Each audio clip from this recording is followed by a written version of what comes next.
Arts integration is a growing trend in educational circles. One of the reasons that it's a growing trend is that how many of you have heard of the different ways that people learn that they call, there's different ways that we learn and interpret the world, as well as different skill sets that dominate the way that we engage with the world. How many have heard of multiple intelligences? Have you heard of the term multiple intelligences? That really means different ways that we engage and our general orientation towards the way that we filter the world and the stimuli that we're exposed to. Multiple intelligences. Then there's multiple literacies. Multiple literacies is a term in education speak that merely means different ways that we process and interpret the world. Such as, some people are technologically literate. Not my generation, we're the technology dinosaurs trying to catch up with what you all already know and take for granted. But technological literacy, some people are more social literate.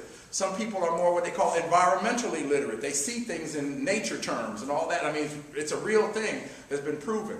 Well, one of the things we're learning in education is that a lot of traditional educational practices here in the U.S. are still based on a model that was created in the 18th and 19th centuries for an industrial society.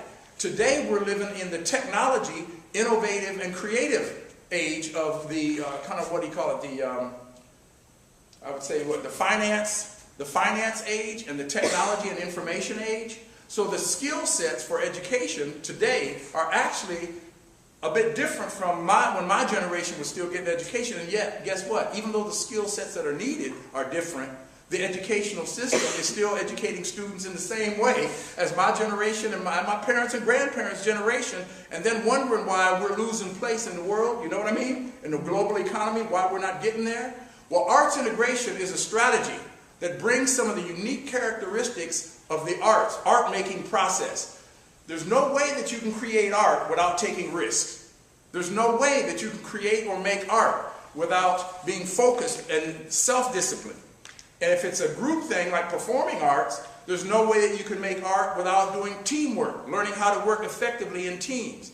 There's no way that you can create art without having, like I say, focus and discipline and self-discipline, problem solving. You have to solve problems, working in your medium, whatever your medium might be, how you apply that medium to create the product and outcome that you want. These processes are an inherent part of both visual and performing arts. What's happening today, and what I did at the Blumenthal, is that we are now taking artists and their creative approach to what they do, their art making and creating art, making visual or performing art, and saying inherent within art making are, some very creative ways of thinking and approaching things that can help students in schools learn other subjects as well as the art that they're teaching. So what is happening today increasingly, and I'm advocating strongly for it, I hope that some of the colleges and universities catch up, because I used to teach, I told you, in the College of Education, preparing teachers at Ohio State. And one of the things we're trying to do is trying to say, right now, education students and art students are separately taught. There's no connection really about the skill sets. And what we're suggesting is the innovative and creative approach to things, art making and art creating, that is an inherent part of the artistic process, as well as the product that they create is good. But and the way that educators are expected to engage students, and going back now to that multiple literacies and multiple intelligences, we have different ways of engaging and seeing the world and different ways of processing and interpreting the world. We have found that there is no better tool for engaging students, both keeping them motivated and connected based on the different ways they interpret and filter and engage with the world. There is probably no better way to engage them than arts integration. That's what they call it. Arts integration is basically where either teachers or artists will go into a classroom and they might teach an abstract or challenging concept for a student to learn. And I'll give you an example. But they'll teach it by first teaching them something about the art. But then they'll use what they learned in that art form, and transfer that content to content connection to another academic subject content to help them grasp that content. I'm going to give you one real quick good example. We trained one of our artists who was an excellent choreographer. She has a dance company, and she's an excellent choreographer, and she wanted to go into being a teaching artist. She developed, after she went through our training, she developed something that I found to be absolutely amazing. Today, with the emphasis in the global economy on science and math, a lot of the students, particularly in elementary school, were having a difficult time grasping geometric concepts. You know, geometry, where it's kind of abstract and theoretical. Geometric concepts. We worked with that artist, and she came up with this strategy to help these students grasp it, and every one of those students aced the test, never forgot it, and I'll explain what it looked like. The teacher was trying to teach the students in elementary school the concept of volume and surface for three-dimensional objects, the cone, the sphere, a ball, a cone, and a cylinder. This choreographer and dancer, rather than just try to teach them, she brought the objects and set them out in front of the students.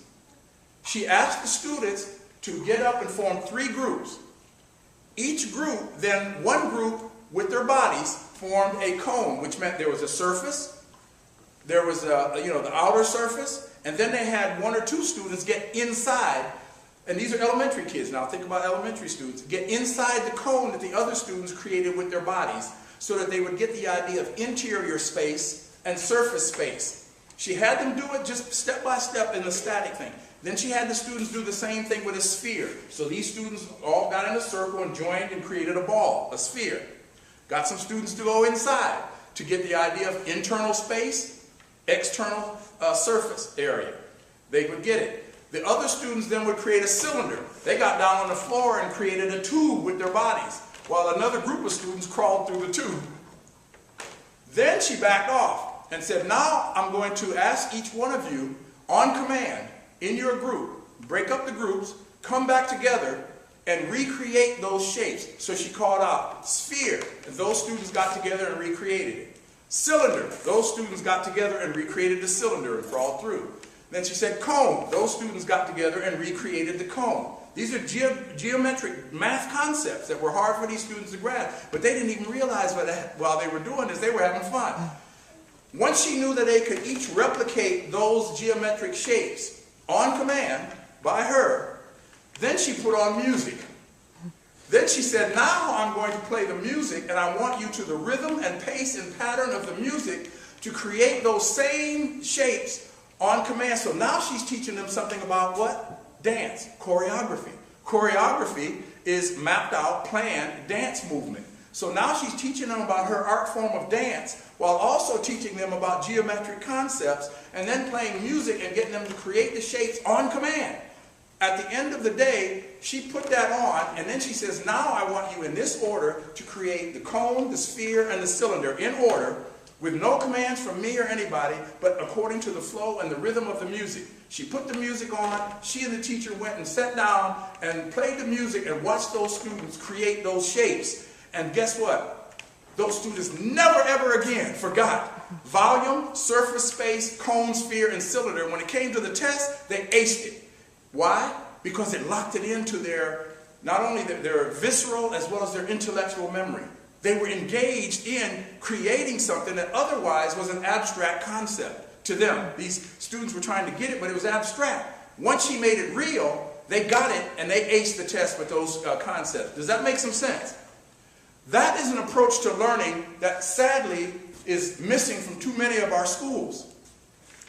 I have another artist, Charles Thomas, and he's a photographer. He took photographs, showed the students what that was all about, got them excited. Then he asked each one of them to bring in either a cereal or a grits box.